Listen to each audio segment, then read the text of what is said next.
Hey guys, it's the Spicy Cetacean. Welcome back to my channel. After overcoming technical difficulties last week, after which I recorded 3 hours of content. It was going to be 2 long episodes. I went to go edit them and they had no sound except for the videos that I was playing. So that was fairly useless.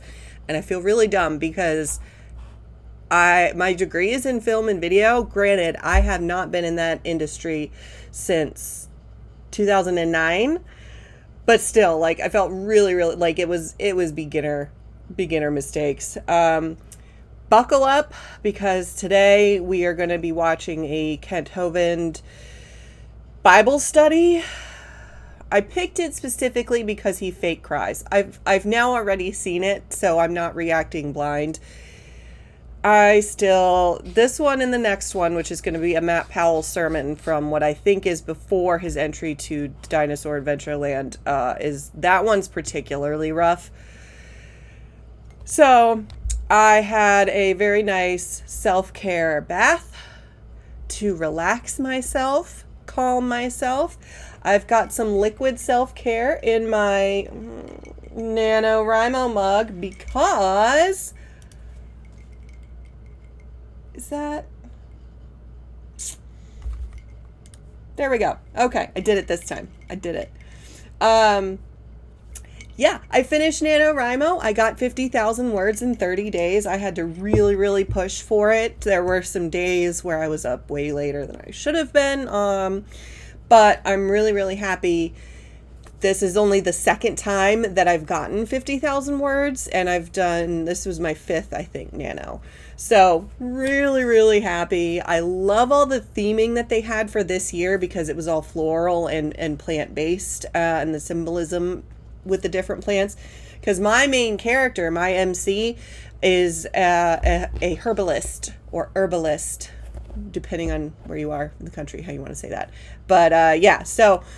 I had a lot of fun writing this particular novel. I say this every time, but I do plan on editing in January after all the holidays and everything, because I do want to publish this one. And the one I did last year, I got to 40,000. So I might add some extra words and publish that one. So I'm talking about self-publishing through probably Kindle Direct, because that just seems to be the path of least resistance to getting it out there. And I'm also not trying to get these particular novels on bookstore shelves, basically. Anyways, that's not why you guys are here.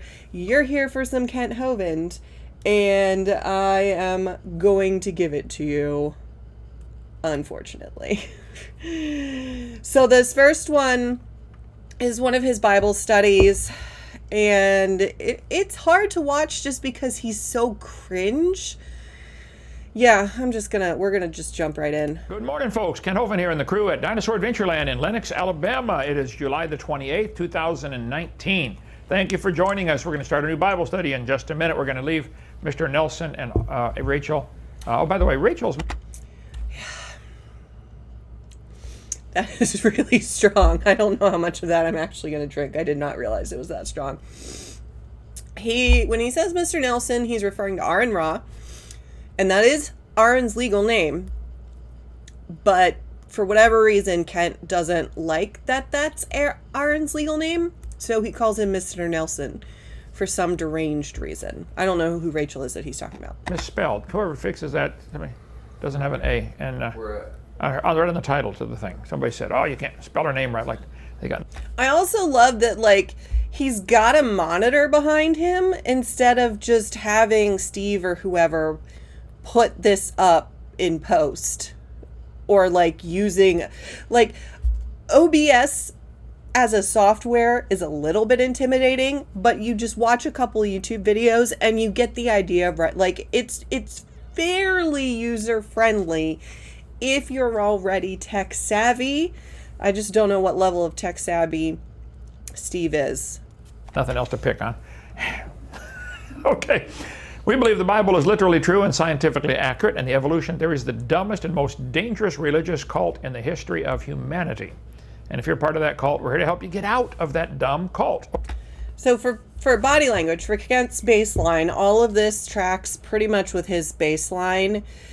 And I will say his facial expressions here were a little bit more subtle, although the finger coming up and then the wide eyes. Let's see if I can backtrack to it a little bit. Nope, too far. Dinosaur Adventureland, if you'd like teachers, bring your students. Please don't bring your students to Dinosaur Adventureland. It's dangerous looking. And somebody died there.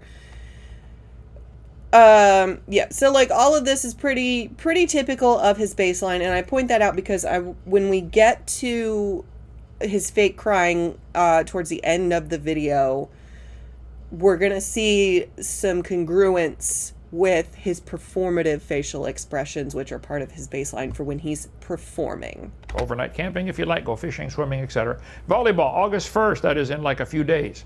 How many ready to play? Look at that. All right. I think I brought this up in another video, but like when he wants hand raises, that I am kind of aligning with something called request for approval. I'll link the body language group I like in the description.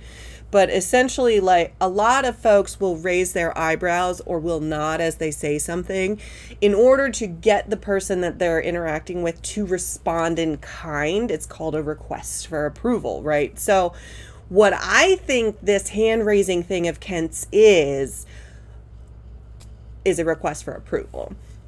BeatBob.com is going to take on the whole Dinosaur Adventureland crew, which has never played volleyball together one time. But the court is almost ready. Okay. One-man volleyball team. We talked about that earlier. Bob takes on, by himself, all kinds of teams and wins 98% of his games. He's played 20,000 games. He's in Guinness Book of World Records. He's in Ripley's Believe It or Not. 20,000 games. He's beaten these pro teams at volleyball. Anyway. I don't understand why beating those they're not pro at volleyball. They're pro at their other sports. Like if he played against them by himself in their sports, he would lose. This is probably some sort of ministry type thing. Oh, interesting. It's about suicide and depression. Wonder why Kent would need that at his ministry. I want to see how he does that. I had to give up volleyball years ago when they outlawed asbestos. Because I used to play so fast it would catch fire. But people don't believe it. Some of you believe. I don't understand what that joke is. I still don't. So I've seen this already. I don't understand what that joke is. Are volleyballs made of asbestos, or were they made of asbestos? I don't understand. How many believe me? Come on. Yeah. One, Tim. All right. You just got a raise, Tim. Okay. All right. We're going to set up our volleyball court.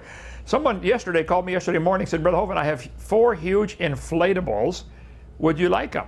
I said, duh, does the Pope wear a dress? Of course we want him. Yay, let's insult other religions. Cool. He's going to do it again later. Bring him down. And so I made it free. $3,000 or $4,000 inflatables. How many got, we have to wash one yesterday and set it up. How many got? Oh, I noticed this pretty late in the first time I recorded this, but Kent's wearing pineapples on his shirt. Do you think Kent's a swinger? Do you think he knows that pineapples have to do with swinging and that the swinging community has adopted them? To jump around on there inside. Did you? Oh, there you go. Okay. All right, quickly. We're up to our 3rd. I'm going to keep a tally this time. I didn't last time. Oh, I don't have a pen. Shoot. Darn it. All right, well, we'll keep a tally. We'll try and keep a tally. Here, I got a lot to cover this morning. In the month of July, we'd like you to please contact everybody you know on your Facebook, etc., and say, would you please subscribe to Kent Hovind's YouTube channel? And watch a couple of his videos. It's a great way to witness to them. You'd be amazed how many folks get saved watching one of these YouTube. Okay, join our 777 Club, tell your friends about us, and get a copy of our videos and books and pass them around. Let's see, as of a couple hours ago, 140,423 subscribers. You can help us stay open for free. We have people coming from all over the world without even advertising yet. You can join our 7. Maybe not advertising in the traditional sense, but being on social media and YouTube is a form of advertising your brand. So that's misleading. But like, again, he doesn't know things that 77 Club. We won't bother you. We won't send out letters. Oh, you bother me. You bother me a lot, Kent. We won't even remind you that you're a member. because I don't even know who the members are. But if you want to do that, we ask folks if they can do $1 a day to Creation Science Evangelism, CSE. Invest in your public school kids. Neighbors this summer, give them some of our videos. We got a special deal, $60 for the whole series of videos. Yeah, so like it says on the screen, this is a video from 2019. I'm purposely trying to avoid his new stuff for one thing, and for another thing, Atheist Junior AJ covered this video in one of his other videos more recently, and that was how I was made aware of it. I tend to find the Kent Hovind material for my channel through other people just because it's a lot easier than having to sit there and go through just Kent Hovind stuff. That extra layer of another person commenting on it really helps with the mental health side of it. Videos plus a bunch of books and all that. Called Julie about that. Okay, we think this is a 1953, the same year I was made, by the way, Detroit diesel. It needs rebuilt, and so do I, but that's okay. It looks like it needs to be towed and put in a junkyard. It looks awful. It's about early 50s. So, brother, you've been down working on that thing, and you're leaving today. But this was amazing, the transformation that he did into a Draglinosaurus. We're a little reluctant to call it that for some other reasons, but we do need to... Oh, I want to point out here for a matter of baseline, because he has different baselines depending on who his audience is. So right now, his audience is his folks. It's his in-group. And so, like, whatever he meant there for some other reasons, like if he were talking to somebody in his out group, whether it be an atheist or somebody who supports evolution, what have you, he has a tendency to throw condescending lines at the end of his sentences. We'll talk about that later. Anyway, okay. And some of those are in his baseline for when he talks to his in-group, but the way that he says it is different. So here he said it, we're reluctant to call it that for some other reasons. There was no tone. There was no abrupt cutoff to the end of the sentence. He's just moving on. And I think that's worth noting, especially because he's just so rude when he's talking to people in his out group. And that's part of what irritates me about him is his just absolute lack of awareness for how Christians are supposed to be interacting with people, whether they believe or not. And rebuilt, and we need new cables put on, and we need a driver to clean out the lakes of all around here. I'd like to get a single woman to come down who can drive the thing so we can fix her up with one of our guys here, like maybe Jeff. Sex trafficking, Kent. That's called sex trafficking. Carpenter that builds all this stuff. Amen, Jeff. All right, he's in favor of that. It's a free advertisement for you, Jeff. Okay, we got to fix that. So some of you ladies would like to learn to drive a drag line. Come on down. We'll give you a permanent job. Don't make that face at the camera, please. We got 10 lakes to clean out. New Bible study on 2 Timothy. Last time we talked about 1 Timothy, has 6 chapters in it. We went through that, took quite a while. Now we're going to talk about Paul's second letter to Timothy. A Christian, if you're going to be serious about serving the Lord, needs several things. I think you got to have a King James Bible. Throw the rest of them away or use them for a reference. But there is a lot of history that goes into why Kent is a King James onlyist. The very, very short, broad explanation is King James onlyism is a conspiracy theory that is heavily, heavily based in racism. But like old racism from 1,000 years ago. Still racism. But somehow Kent managed to find an old-ass conspiracy theory with old-ass racism and is like, yes, that's what I'm going to do. Get a King James. I think it's flawless, preserved. We cover all that on video 7.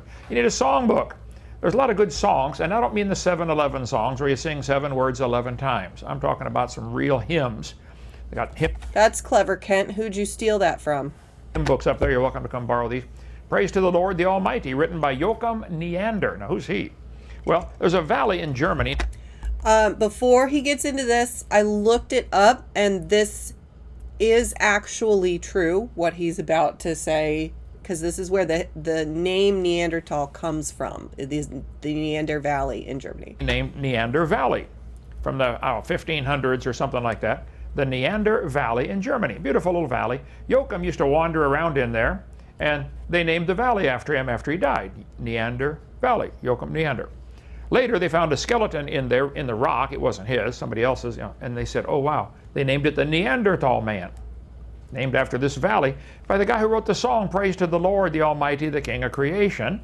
And I don't know what exactly the relevance is to this, though. I don't get his tie-in. now they're using that Neanderthal word to teach kids to not love God.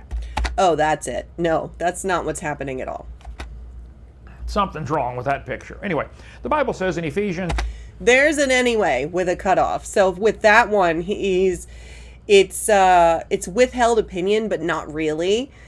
He wants to get more into it, but not really, because he has this Bible study script that he's going to stick to. chapter 4, let all bitterness and wrath and anger and clamor and evil speaking be put away from you, Hear that, Kent? Do you hear the words coming out of your mouth?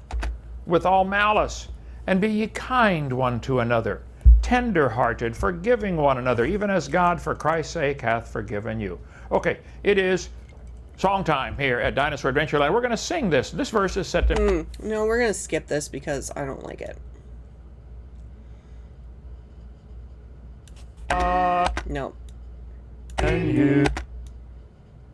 Oh, he's raising his hand. He's asking to... The song set to music. How many have never heard that one before? We just sang it. Pay attention next time, okay? Oh, gee. Okay. I fell for it every time, Jeff.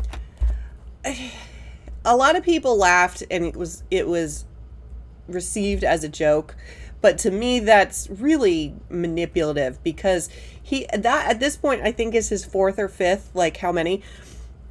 So at this point, like, they're used to just raising their hand. It's a way of getting compliance and seeing like who in the group is compliant with the things that he does. So he specifically has built them up to do this and then sets them up to fall for this joke. I don't like it. That could just be me, but I think it's manipulative and slimy. You need a songbook. Get some good songs in your head. Fill your head with good songs, and you're gonna. This one, I just know today's Bible study is gonna anger a lot of people, and I'm trying. Yeah, it does, and yeah, because he goes on to rant about video games, but it's very clear he doesn't understand modern video games. Performative. Those big gestures, those big facial expressions, all performative, which to me indicates that he doesn't necessarily mean what he's saying. It's part of the performance. It's a line. Actually, I don't mind doing that. Okay, you need a songbook. You need a Bible dictionary. So you look up what the word means. You say, I don't know what that word means. Well, look it up, okay? Or get a commentary where somebody made comments on it.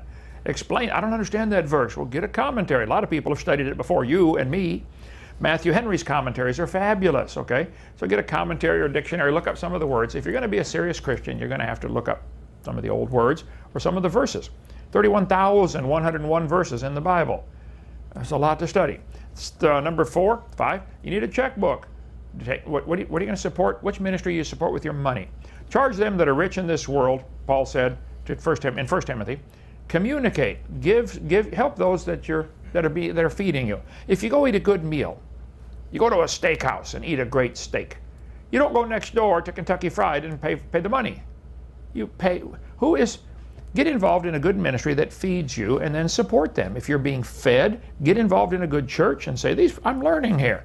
Here, I want to help support this. So since Kent is a master of projection, I wonder if he brought up this particular verse for this particular Bible study because funds were running low or something. Church so they can stay open. God's system in the Old Testament was one out of the 12 sons of Abraham, Isaac, Jacob. One of Jacob's 12 sons was Levi. He became the priest in charge of all the priestly duties, and there's a whole bunch of bazillion of them in the book of Leviticus. And God said, I want all the other 11 tribes to tithe, give 10% so that these guys don't have to work and they can do my job for me. That's what God's plan for his people. And I'll read the Old Testament. Okay, So God was a capitalist? I doubt that very much. get involved in a good ministry that feeds you and support them. 2 Timothy chapter 1. Paul, an apostle of Jesus Christ by the will of God, according to the promise of life which is in Christ Jesus. Who's this Paul guy? Paul got saved on the road to Damascus. He was going to go in there to kill Christians. Light knocked him down, and he ended up getting saved and became a great Christian. Paul actually wrote all these books and all these books in the New Testament, and probably the book of Hebrews. Most people think he did. So Paul wrote 14 out of the 27 books in the New Testament. Old Testament is everything written before Jesus came, 39 books. And then New Testament, 27 books, is everything written after Jesus came. The first 4 are Gospels. Then the book of Acts tells about the actions of the disciples. And a whole bunch of the rest of it is Paul writing.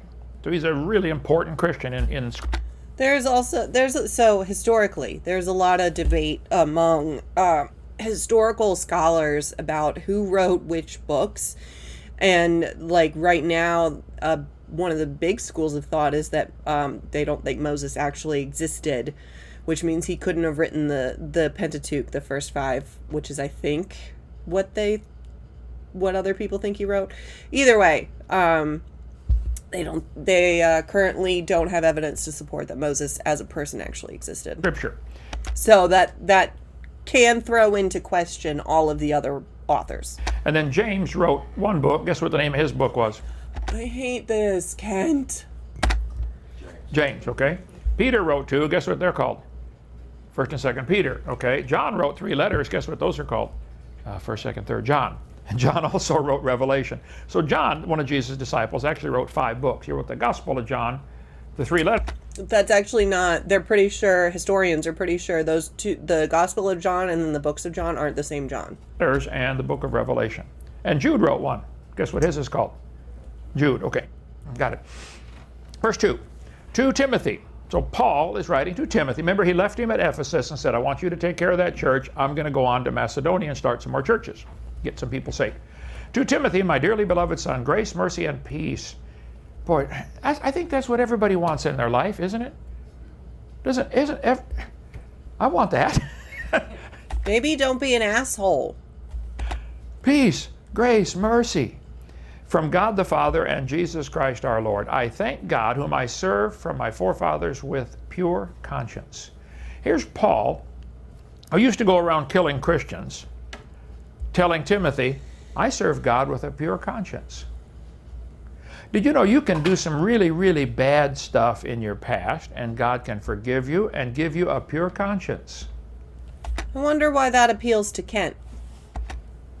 See, when you get saved, he doesn't just forget the things that you did. He promised, I will remember them no more. Remembering them no more is different than forgetting. Because if you forget something, you can later remember it. I want to point out here, I didn't notice this last time, his hands, that's not steepling. It's close to steepling, but it takes less coordination. Steepling requires that really specific concentration and coordination. What Kent's doing doesn't require any of that. I can just keep going versus trying to hit all my fingers. So it kind of gives the impression of steepling, but not really, because it's not as like well done, I guess. It's just not, it's a level down is what it is. I promised, I will remember them no more. Whoa. Dwell on that one for a while. Stop winking at the camera. It's gross. So when you go say, God, you remember that thing I did 5 years ago? And Lord, no, son, I don't remember. Yeah, but Lord, remember how I messed up my life so bad? No, son, I don't remember. Get to work. I got work to do. Isn't he omnipotent? Isn't he supposed to know everything always? So how come he doesn't know what happened in the past then? We're the ones that dwell on it, not God. We punish ourselves with our past. God's not punishing you. Renew your mind. Get a pure conscience. Without ceasing, I have remembrance of thee in my prayer. I'm going to talk today a little bit about your mind and remembrance, and what are you putting in your mind? What things do you remember? Psalm 18. With the pure thou wilt show thyself pure. He said, David said, God, with people who try to be pure, you're going to show yourself pure. With the froward, that's stubborn, thou wilt show thyself froward. That would be an old English word you need to look up in a dictionary, because we don't use that word much anymore. But in 1600s, every kid in kindergarten knew what that meant. Son, you're being froward today. I'm sorry, Dad. Right. Stubborn, right? Of course, none of us have ever done that. If you read the book of... So see how he ended that? Of course, none of us have ever done that. The tone of his voice is very different than when he uses like his whack and atheist videos, are the best example I can think of, where he has a different tone when he is making those sort of self-deprecating, group deprecating jokes. It's different here because it's in group. Psalm 119. The Hebrew alphabet has 22 letters in it. Aleph, Beth, Gimel, etc. The book of chapter 119 is the longest chapter in the Bible, 176 verses. Each group of 8 verses is divided up by a letter of the Hebrew alphabet. So the first 8 verses start with the letter A. So a Hebrew kid could memorize the whole chapter pretty simply. 8 verses in a row start with A. The next 8 verses start with B, Beth. Now that's why that Beth is in there in some Bibles. Aleph, Beth, Gimel, Deleth, etc. It's their ABCs. Psalm 119, verse 9. Wherewithal shall a young man cleanse his way? How do you clean up your life? How do you do this? He's telling, how does a young man clean up his life? Well, here's the answer. By taking heed thereto according to thy word. Listen to what the Bible says and do it. With my whole heart have I sought thee. Do you seek the Lord with your whole heart? I think we've got something creeping in. I want to point out his eye accessing here. So when he's thinking about what he wants to say, it seems to be more for the camera. It's like this direction. So for him, that's like up and to his left. Yeah, because that's his wedding ring side. But when he is, we'll see some eye accessing a little bit later. That's more off to the right or down.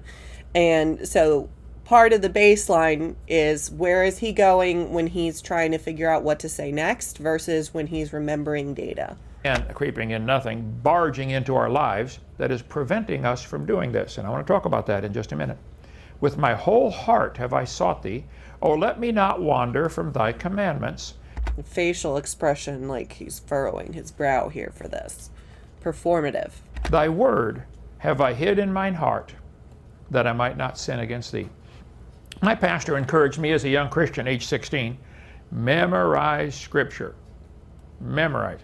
Write something on a card, stick it on the dash of your car or wherever you work, or glue it on your forehead, and think about it all day and memorize it. What do you think about all day? Thy word have I hid in my heart. Why would you hide God's words in your heart? Because then they keep coming back out and you can meditate on them. You know, a sheep or a goat will go eat for a while, then they go sit down and lay there. They chewed it, they swallowed it, an hour ago, and then they spit it back up and chew it again. Don't they? Chew the cud. Cows do the same thing. We should do that. Put something in your head, memorize it, and then you can get to chew on it later. Think about it. Well, what do you think about it? So bringing back some of the face touching with the single finger, like we saw in his debate with Dr. Ross. And this kind of confirms to me kind of the way that he was doing it with Dr. Ross is like a think about it. But the way he was doing it with Dr. Ross was more condescending. And the difference here versus Dr. Ross is when he's doing it with Dr. Ross, he's looking down his nose at Dr. Ross and doing it. Here, his head is up. And it's not in, it's just a completely different posture from the way that he was talking with Dr. Ross. All day. Psalm 24. Who shall ascend into the hill of the Lord? Who shall stand in his holy place? He that hath clean hands and a pure heart. Are your hands clean? Is your heart pure? Well, then you get to go stand before God. Whoa. 2 Kings chapter 10. There was a battle going on, and one of the guys said to Jonadab, he said, is thy heart right? as my heart is with thy heart? He said, it is. Simple question. Is your heart right? Is your heart right with God? You parents will understand that. You kids will not understand a thing I'm about to say, but you parents will get it. I really, really hate. Can we stop punching down, please? And like, I don't know what Ken's deal is with kids specifically, because it really seems like he doesn't like kid. It's so weird because there's videos on his channel of him giving the tour and like interacting with kids and being like a big kid himself. But then he says stuff like that makes me wonder, maybe it's not that he doesn't like them. Maybe it's just that he has zero respect for them as individual human beings. Maybe that's it. Kids can do the right thing, but do it with a bad attitude or the wrong heart. You know what I'm talking about? Did you clean up your room? Yeah, I cleaned up my room. Okay. My pastor had a little dog, a Chihuahua, kind of like Nick and Julie's useless little mutt. Oh, that's why he hates Chihuahuas. I don't know who Nick and Julie are, but apparently he does not like their Chihuahua, and that's why he always uses a Chihuahua as a negative example. And he would tell the dog, go over to the corner. And the dog would go over to the corner and turn around and go, yep. Got to get that last, yep, in there. I did what you told me, but I don't want to do it. Okay. He didn't get a laugh where he thought he should have gotten a laugh. That's why he laughed. It's another form of a request for approval. Is your heart right? Proverbs 15. The thoughts of the wicked are an abomination to the Lord. Even the things they think about makes God sick. The word abomination, you can look that one up. It means to make you sick. There are two kinds of abominations in the Bible. Some things it says, if you do this, it's an abomination to the Lord. That makes God sick. Deuteronomy says, Deuteronomy 22:5, I think. Why would God create something that makes him sick? Or create the elements for something of his creation to do things that make him sick? Like, why? I don't understand. I'm not going to make, like, food with intentionally bad ingredients to then give myself food poisoning. Like, I just don't understand. If a woman wears man's clothing or a man wears woman's clothing, it's an abomination to God. Oh, should I take my pants off? Should I go take my pants off right now? Is that because that's an abomination? Makes God sick. Now, other times he says, if you do this, that's an abomination to you. He said, don't eat the meat from the pig. He's telling the Jews that. I like bacon, okay. He told the Jews, don't eat. Yeah, look, cool. Let's make fun of another faith again. Nice. Eat the pork because it's an abomination to you. That'll make you sick. And sure enough, until they discovered how to get rid of the diseases in pork, a lot of, trichinosis, hookworm, etc. So sometimes in the Bible, things are an abomination to you, and sometimes it's an abomination to God. It'd be a good study for you to go through. Anyway, but the words of the pure are pleasant. A person who tries to have a pure heart speaks pleasant words. That must not be Kent. If we just recorded what you said all day and then played it back, is your heart pure? Are you speaking pleasant words? Gestures wildly to all of the whack and atheist videos. None of those were pure. And I hate that word and associating with Kent. That's an abomination. It makes me sick. He that loveth pureness of heart, for the grace of his lips, the king shall be his friend. Man, if you try to have pure lips and say the right thing, you'll get promoted. People get promoted that have pureness of heart. No, people who do their job well are who get promoted. You don't get promoted just because of saying nice things. If you say nice things, but you do a craptastic job, you're not going to get promoted. Blessed are the pure in heart, for they shall see God. I want that one. Right? Today's time to shoot another sacred cow. Or two. I've seen this, and I still don't know what the hell he's talking about. Like, I don't get it. There's a lot of text on that screen, and I am not going to try and read it. You can pause the video if you want and try and read it, but I don't think it's relevant to whatever he's saying. Like, I don't understand, other than, like, Is he saying that what he's going to talk about is going to make a bunch of people mad? Is that what that means? I don't know. I mean, it did make me mad, but like, not for the reason that he thinks it does. Death to all sacred cows. Blessed are... Nobody laughed, so he laughed. Are the pure in heart, for they shall see God. Philippians chapter 4, Paul wrote this letter to the church at Philippi. He said, finally, brethren, whatsoever things are true, whatsoever things are honest, whatsoever things are just, whatsoever things are pure, whatsoever things are lovely. If you want to memorize that verse, true, honest, just, pure, lovely. Do you think about things that are pure, honest, just, pure, lovely? You can memorize the verse in a matter of minutes. Whatsoever things are of good report, if there be any virtue, if there be any praise, think on these things. He's telling the church at Philippi, look, fill your brain with good stuff. I'm worried that the Christians and children in America, especially even in Christian homes, are missing something very valuable here. I'll show you. What do you spend most... He cherry picked. Did you catch that move there?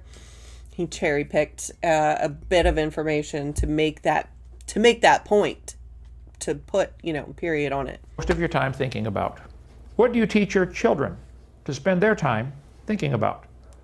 What do you think about? Think about that for just a minute. Keep thine heart with all diligence, for out of it are the issues of life. Put away from thee a froward mouth. Stop being stubborn and perverse lips. Perverse. Train up a child in the way he should go, and when he's old he will not depart from it. Parents, it's your job to train your children in the way they should go. What do you want them to be thinking about? But after a certain point, they are individuals and they will make their own decisions, and then it's not on you anymore, guys. And that's okay. I can't stress that enough. So I was raised Catholic, and I'm not anymore. And my brother left the church first. He's younger than me. And when he left, my mom gave up something that meant a lot to her. And it wasn't anything like major. It was a nice to have. It was a simple, like pleasure that she would indulge in occasionally. And she gave it up as a sacrifice to try and bring him back to the church. It's not her responsibility anymore. She trained us up. We took what information we got from her, and we took what information we got elsewhere, and we made our own decisions because we are individuals. We are adults. We can make our own decisions. It's not her fault, and I hate that she doesn't get to do, I hate that she thinks she has to give up something that she loved just because of a decision that my brother made that doesn't involve her. Like, it irritates me. What do kids today spend a lot of time? Can I just point out, there's a lot on this screen. First of all, that is a very small child, and he is holding, it looks like a GameCube controller. And then over on the other side is Grand Theft Auto 5 for Windows. But there's definitely an 18 and up age thing in the corner there. So like, there's no way that child should be playing Grand Theft Auto, but not for the reason that Kent thinks. It's just a complete, like, he had to have Googled like video games, and that was it. And then picked out the things that he thinks made it look the worst. Doing and thinking about? Violent video games? Grand Theft Auto? You mean who can steal the most cars? Do you want your kids thinking? That's not how the game goes. There's missions. There's a storyline. Like, it's not just steal the most cars. About who can steal the most cars? Wake up, parents. Think about what you're putting in that kid's mind. Violence. I don't know what video game this is, but it looks cool as shit. Death, evil, cults. The video games are full of this stuff. So are the TV, so are the movies. Oh, Kent would not like Cult of the Lamb. Blessed be Lamb. So the DVDs, the internet is really full of this stuff. What are you letting your kid put in their mind? An overwhelming number of American children between the ages of 2 and 17 are playing video games. A new study released today, according to the research, 91% of kids between 2 and 17, or 64 million people, are playing video games. That's up 9% from 2009. Huh. So, as a reminder, this was from 2019. So this is a 10-year gap between when they were looking at data, and it's only gone up 9% in 10 years. That's a really slow progression, at least in my, completely uninformed amateur opinion. It doesn't seem like as bad as he seems to think it is. Like, when you think of it in terms of millions of kids, yeah, that's a lot. But, like, the ratio isn't bad. What are they thinking about? What is this encouraging them to think about all day? I won. I killed all those other guys. Back up, get out of the game for a minute if you can get it out of your head, and think about the bigger picture. What on earth are you teaching them to think about? Stealing things, killing people, victory, overcoming, banging people down? Teamwork, hand-eye coordination, problem solving, communication. There's a lot of things that you can learn from video games that isn't as negative as Kent is portraying it. And this is another thing that he very clearly doesn't actually understand, but has already formed an opinion based on God knows what. So it's just like, anybody who has actually played video games, especially to modern video games today, you can tell how much actual skill is required and how they can be useful for building skills. And especially for kids who are whether they have physical impairments or mental impairments, just technology has enabled us to have community in a way that we haven't before, and communities build up around these games. And there's a lot of things in these games that give people confidence that they wouldn't have normally, and have friends that they wouldn't have made otherwise. So he's thrown out the baby with the bathwater and dismissing any potential good just because he has some sort of vendetta against video games. I'm willing to bet that this is, again, projection for something. And someone in his life is playing video games and he doesn't like it. And so he has this Bible study where he's just like, oh, I'm going to talk about how bad video games are. Come on. Oh, be careful, little eyes, what you see. He's going to sing again. Oh, be careful, little ears, little eyes, what you see. For the Father up above is looking down in love. I was going to play that song, but you can Google it. It's a good song. Oh, be careful, little eyes, what you see.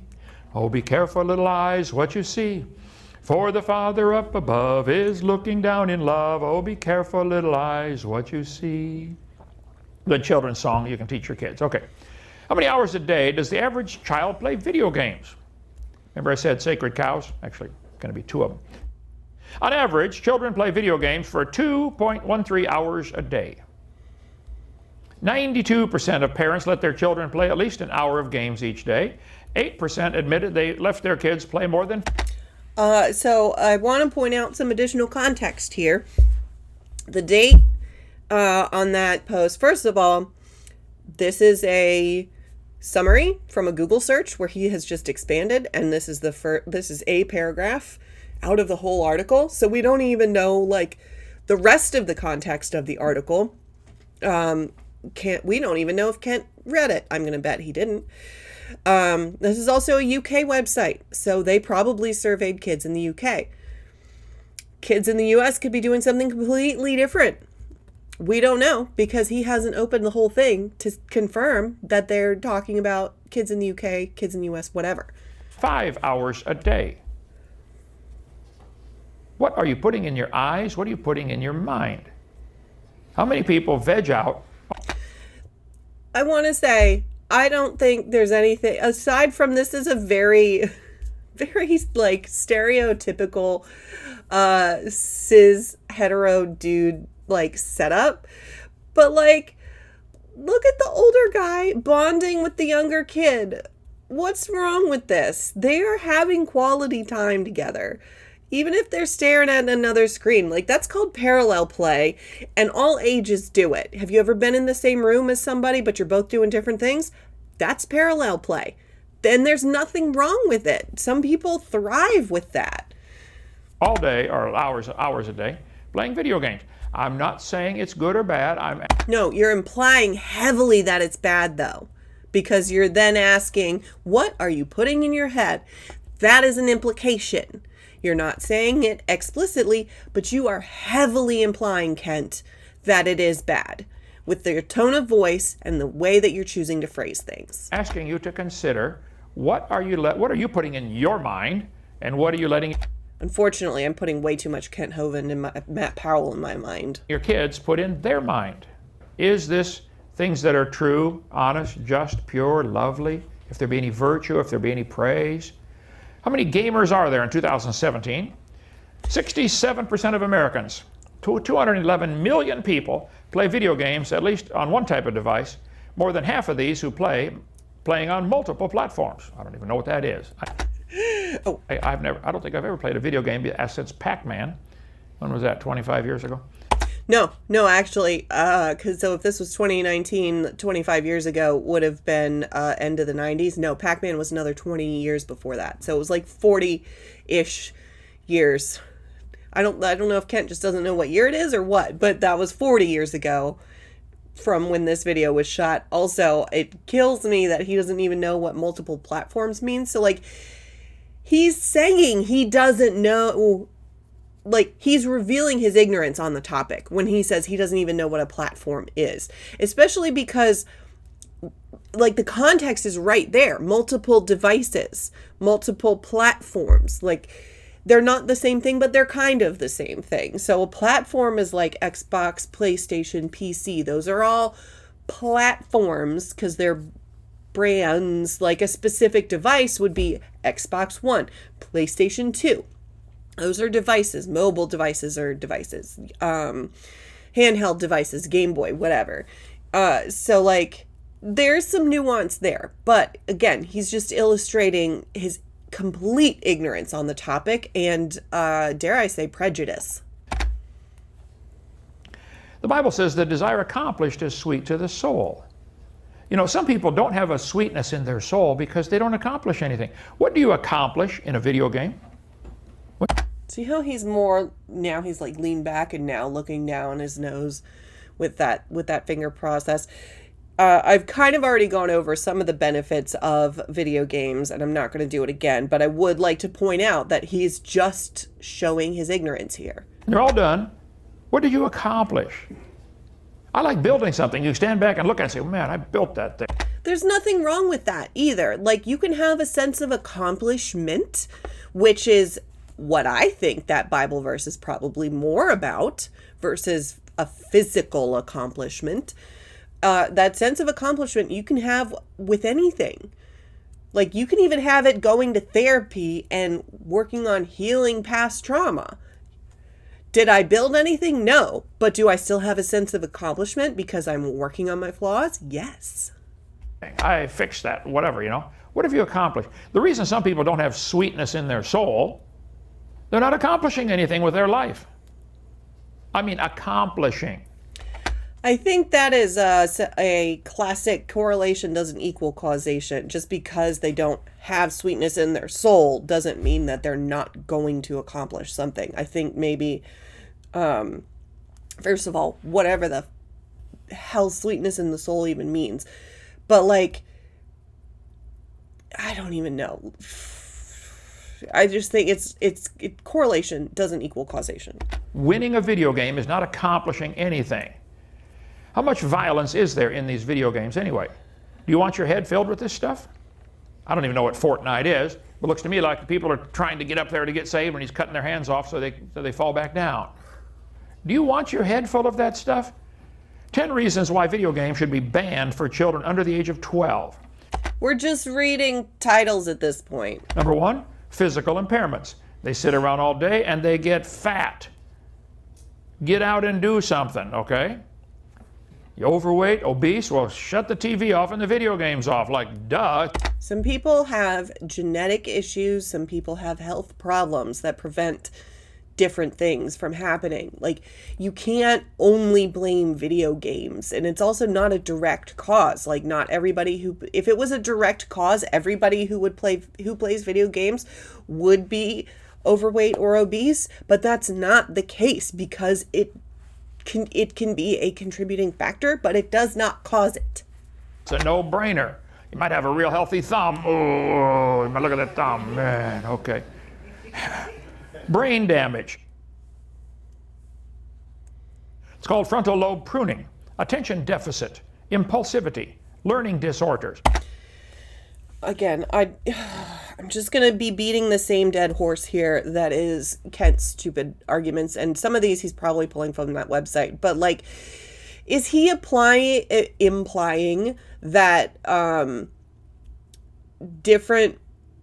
I even hate using the term, like, disorder, but that is what they're called. But, like, video games don't cause these. And, in fact, folks with, like, ADHD actually do really well at video games because video games are really, really good at engaging all of the different parts of their brain that they need to be engaged in order to focus and accomplish tasks.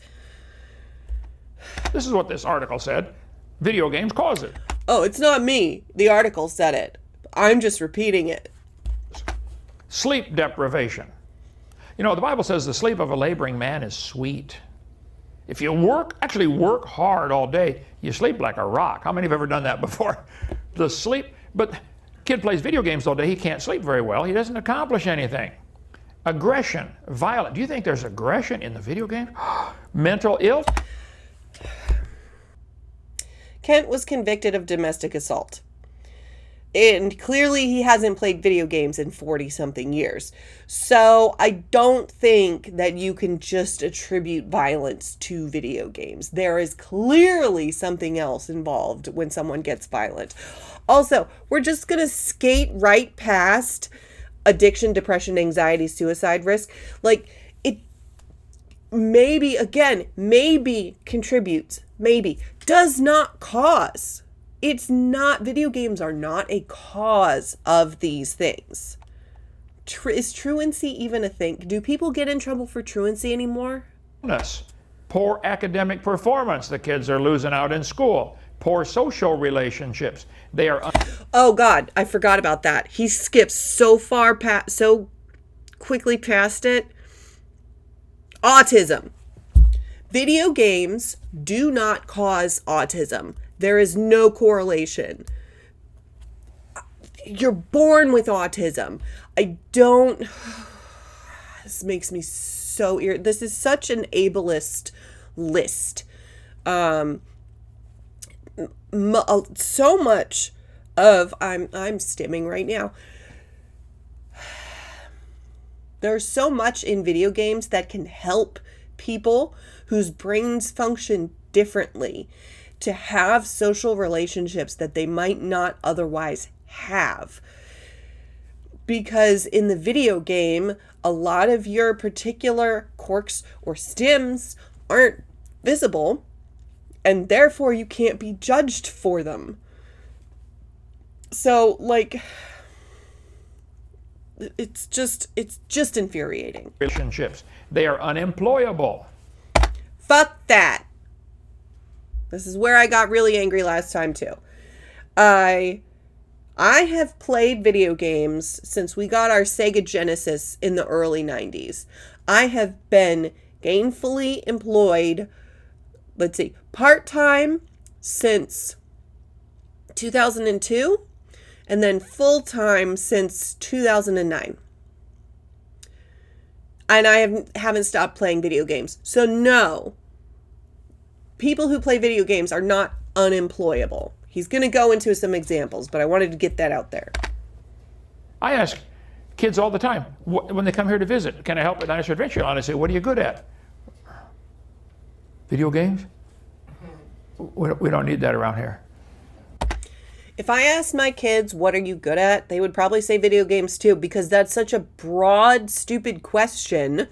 Like, actually be an adult, Kent, and provide some guidance. Like, ask them, can you do dishes? Can you vacuum? Like, ask them specifically. The problem is you've asked too vague a question, and they're going to be nervous because an adult they don't know is asking them a very broad question, and nothing like, if you've got ADHD or autism and you get asked a question, sometimes the information that you could answer with, if you'd had just a second to put yourself together, just goes out your head. And you say the first thing that comes to it. Can you mow the grass? No, I never did that. Okay. That's not video games' fault. Also, my kids are too young to learn how to mow the grass right now. How many people are unemployable? Jeff, how many people have you had work with you building stuff? Oh, hundreds. Hundreds. At this point. And many are, you got to wonder, where were you growing up, kid? Didn't you learn nothing? Let me explain it to you. This is... Can we go back to the part where Kent says that parents are responsible for raising children? Like, why are we now putting the responsibility of not knowing something on the child when it was supposed to have been the parents' responsibility to teach them? Because I'm assuming if they're still a child, they're still minors, and their parents are still responsible for them. So, like, I'm responsible for making sure that my kids know how to do dishes, know how to do laundry. My job is to raise them into functional humans that can integrate with society and live on their own. And part of that is knowing how to do all these household things. So, like, that's still my responsibility because they're still minors. A nail. The pointed end goes down, okay? You hit the flat end. I mean, you got to start from zero, don't you? It's like, where have you been all your life, son? They're game transferable phenomena. It's called game transfer phenomena. We've all seen children acting like characters recently viewed in cartoons, movies, or video. I want to say, why is this recent, and what does recent mean to him? Because I have a feeling he knows plenty of kids from when he grew up who were doing things that the characters in comic books were doing. They had cartoons when he was little too. Like, we've had cartoons since the 30s. So, like, I mean, it gets into where it becomes a problem and it's normal, and he's going to lean more heavily on that it's a problem, even though we don't know how he acted as a child, and he very well could have done this. Okay? So if they want to put their underwear on the outside of their pants, they think they're Superman now. Okay. While these actions could be considered normal and part of pretend play in early years, what is abnormal is when the child disassociates and becomes non-responsive to interactions with parents. They've played games so much, Mama says, "Good morning, son." Fringe cases. Also, porn, sexual perversions. How much of that is found in video games? This is how we know he doesn't know anything about current video games and how they have age restrictions when that kind of stuff is in there. And again, if we're going to put responsibility onto parents, parents should buy age-appropriate games for their kids. They should not be letting the 4-year-old play Grand Theft Auto like in his first slide. These days. Perverse disputings of men with corrupt minds. We talked about that in 1 Timothy chapter 6. In Genesis chapter 2, the Lord God said, "It's not good that the man should be alone." That's why we got to find all you guys a wife, okay? It's not good, and it's not. It's not good for the man to be alone. First thing God said to Adam, "Be fruitful, multiply, and go fill the earth." He's told that to the animals. All you animals. After he made the animals, he said this right here, verse 22, "Be fruitful and multiply." The first command was, go make more babies. And that's probably the greatest drive of every male of every species. I just want to put, like,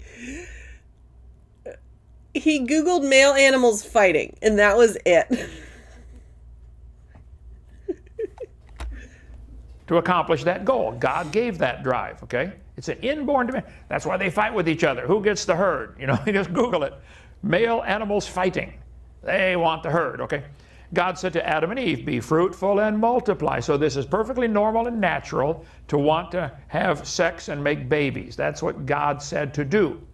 But he gave some commands about that. Thou shalt not commit adultery, and don't covet your neighbor's wife. Get one and be happy. Jesus said, you heard it was commanded, don't commit adultery, but I say unto you, whosoever looketh on a woman to lust after her hath committed adultery already in his heart. Are we gonna, I asked this, and I know full well we're not, but I really wish he would go over the verse where Jesus tells people who lust after women to pluck their own eyes out. Like, I like that one a lot. Like, it's not the woman's fault where your eyes go. You're in charge of your eyes. I've never met a man who did not understand the importance of how women dress. And I've never met a woman who does understand. Girls, that's really misogynistic bullshit, Kent. trust me, it's important how you dress. You say, yeah, but it gets their attention. They look at me. Yeah, you are correct, you moron. Okay. Question. That was kind. That was pure, lovely. Was it?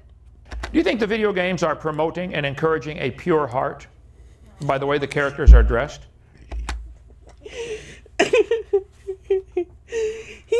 He's not sophisticated enough to put these together, and there's no way he would have known where all of those other characters were for. But, like, this is probably the closest to actual porn Ken has ever gotten. Look at the female characters and the way they're dressed. Is that promoting a pure heart? No, it's super impractical, too, for most of these games.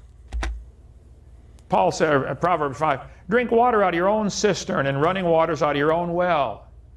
He's telling his sons, book of Proverbs, get your wife, stay happy with one wife.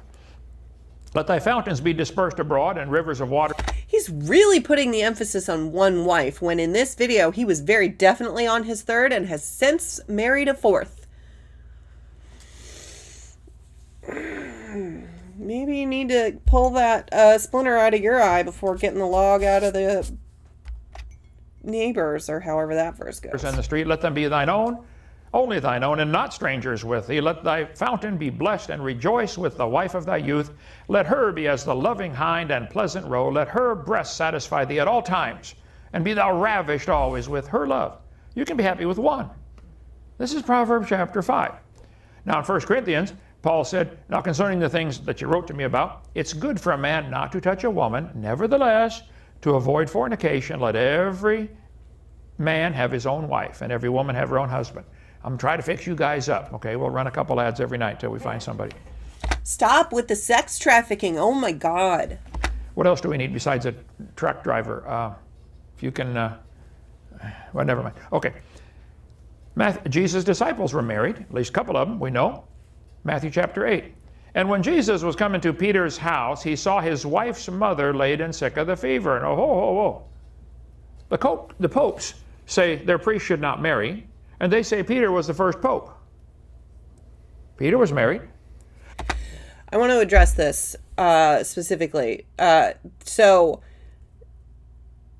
yes, currently, neither priests, nor cardinals, nor bishops, nor anybody in the priestly hierarchy of the Catholic Church should get married after having taken the vows. There are a handful of Catholic priests in the United States who are currently married, whose wives are alive, because that's the other thing, is sometimes there are priests who were married and their wives passed, and then they became priests.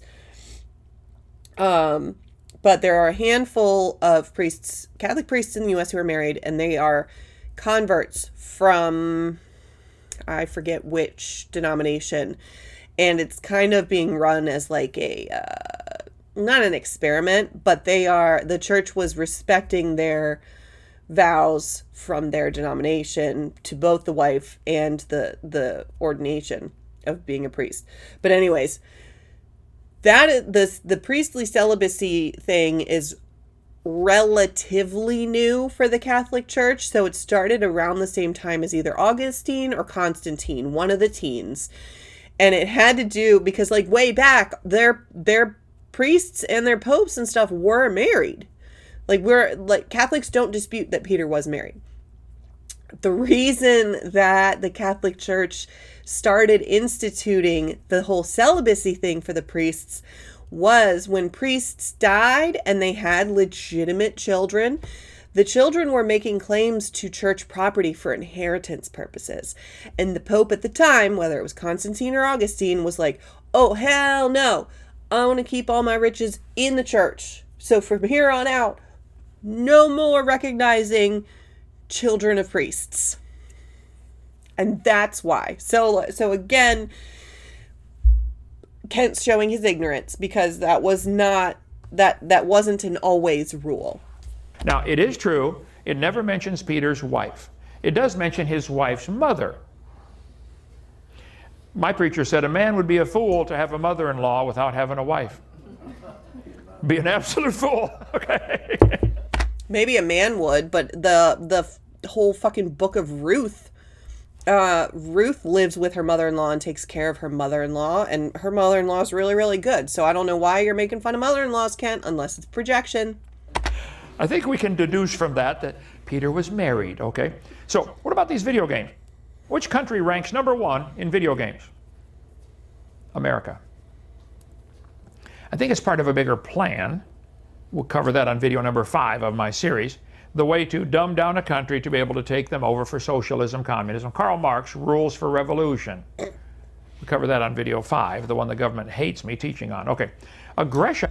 Maybe people hate you teaching on it because it's full of misinformation and it's very obvious to anybody with a modicum of intelligence that you don't know what you're talking about. And our violence, is there aggression in the video games or sports?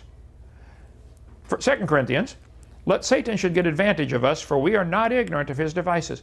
You know how Satan is getting into Christians, getting into churches, getting into families. Don't be ignorant of his devices. This is how he does it. What are you and your children filling your eyes and your mind with? Will it help you have a pure heart? Will watching people shoot each other give you a pure heart and a clean mind? Will watching sports and people beating each other up, will that give you a pure heart and a clean, does that help you grow? All the violence, I played tennis all through high school, and I was number 3 man, and I probably still play pretty good. I'm not against sports necessarily, but I want you to think about, does too much of this, or does the wrong kind, create violence and the wrong thinking in your heart? Let all bitterness. I think it doesn't create. I think people who may already have those tendencies are drawn towards the things that let them utilize those tendencies. I think it's less of a does it cause it and more of a does it attract people who are already there. So I have a martial arts background and I'm not a particularly violent person. Did I meet people that were definitely violent, that martial arts was attractive to them for that reason? Absolutely. But it doesn't make people violent if they don't go into it non-violent anyway, if that doesn't make any sense. So it attracts people to it. It doesn't make people who aren't violent. And wrath, bitterness and wrath and anger and clamor and evil speaking and all malice, and be ye kind one to another. Be ye kind one to another, tender-hearted, forgiving one another, even as God for Christ's sake hath forgiven you. And be ye kind one to another. What on earth are we filling our heads with, folks? Stop and think. It's time to reanalyze.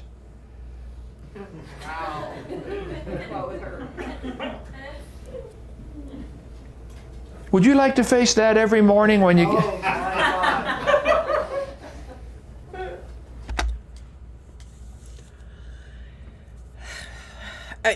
There's a whole slew of pictures on the internet of athletes, mid whatever, making faces like that.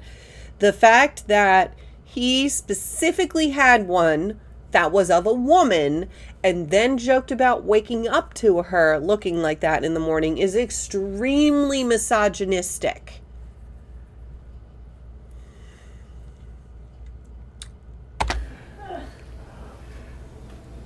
Proverbs 31 woman, gentle, kind, sweet, kick your teeth out.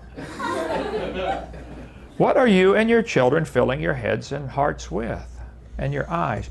I have martial arts to thank for the person I am today, because I was extremely shy as a child, and being in martial arts and taking martial arts classes gave me a level of confidence that I wouldn't otherwise have. And it's not, maybe some of them out there are about just beating people up. Like, that's one reason I don't like boxing or MMA competitions, because if your only goal is just to beat the shit out of your opponent, like, I don't find any value or entertainment or whatever in that. But that's just me. I'm not going to participate in it. I'm not going to watch it.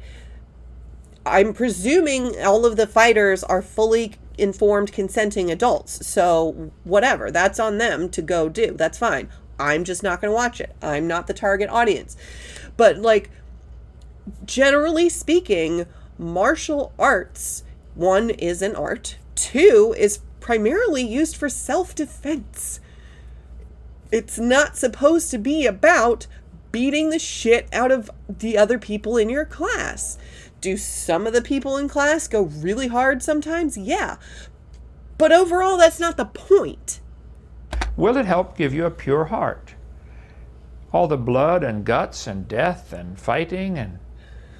Now, I'm in favor of self-defense. Gee whiz, I'm not against that, but come on. When he says but, he's negating everything in that sentence that came before the but. So he's saying, I'm not for self-defense.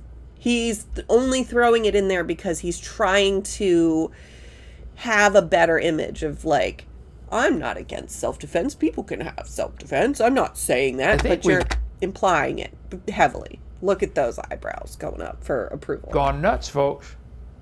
I think we've been infiltrated by the enemy. What are you filling your head and your heart with? Is it going to help give you a pure heart, pure mind? Is it all violence, competition? Okay, what do you have against football, especially college football? Like, some people get to go to college and actually receive a college education on scholarship because of their football abilities. Like, how is that bad? Gotta win, gotta beat the other guy. Is that what we're feeling? Finally, brethren, whatsoever things are true, What's wrong with winning?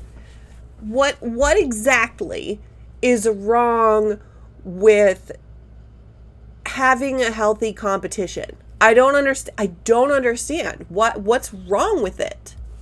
Things are honest, whatsoever things are just, whatsoever things are pure, lovely, a good report, if there be any virtue, if there be any praise, think on these things. There's not going to be a quiz at the end of this one from me. There will be from God, a quiz. Are you thinking on these things? Or are you thinking on other things? Think about what you think about all day long. What are you meditating on? God saw in Genesis chapter 6, before the flood came, the wickedness of man was great in the earth. I just want to say I thought this Bible study was supposed to be on Timothy, and he has covered more not Timothy than he has of Timothy. And every imagination of the thoughts of his heart was only evil. Brother, a whole lot of Christians fit into this category right now. They spend hours thinking about things that are evil. They're filling their eyes, filling their mind, filling their heart. God's seeing all this and saying, look, you're supposed to be one of my kids. Would you knock it off? Be not conformed to this world. Be transformed by the renewing of your mind. I just don't play video games, and I don't have a TV. Don't watch TV. Don't want to. I don't want to fill my head with that stuff. It's very obvious that you're not up on a lot of pop culture references in video games, Ken. Don't even have one. 2 Timothy, verse 3. I thank God, whom I serve from my forefathers with pure conscience, that without ceasing I have remembrance of thee in my prayers night and day. You know, if you don't have your head full of other stuff and your schedule full of other dumb stuff, He's touching the monitor. He's doing the boomer thing where they touch the monitors. Stop touching your monitors, boomers. They're not touch screens. have time to remember people and pray for them. How much time do you spend praying for people and remembering them and thinking about them, writing them letters, encouraging them, getting a phone call? This is not related to Kent at all, other than he just did this. So my generation grew up doing this to pretend to be on the phone, because this is what phone handsets looked like when I was younger. But like kids now, if you ask a toddler to answer the phone, they do their hands like this, because that's a smartphone shape. And I think that's hysterical and adorable. Greatly desiring to see thee, being mindful of thy tears. He said, Timothy, I remember watching you cry over lost souls. My mind is full of good things about you, Timothy. What are you filling your mind with? Verse 5, when I call to remembrance the unfeigned faith that is in thee, which dwelt first in thy grandmother Lois and thy mother Eunice, I am persuaded in thee also. There's a whole lot in that verse. We could unpack it some other day. But I want to talk about, he said, I can remember you, Timothy. That faith that you've got to serve God, your grandma had it, and your mom had it. Here come the fake tears. I think Christianity and serving God ought to be hereditary. Not getting saved isn't hereditary, but it ought to be something about mama served God, dad served God. The kids ought to serve God because they saw mom and dad and grandma and grandpa do it. Now, if this is not the case with you, if you came from a mom that did not serve God, or a grandma that did not serve God, then break the chain right here, right now, today, and you start doing it. And you pass it on to your kids. Time to plant a new tree.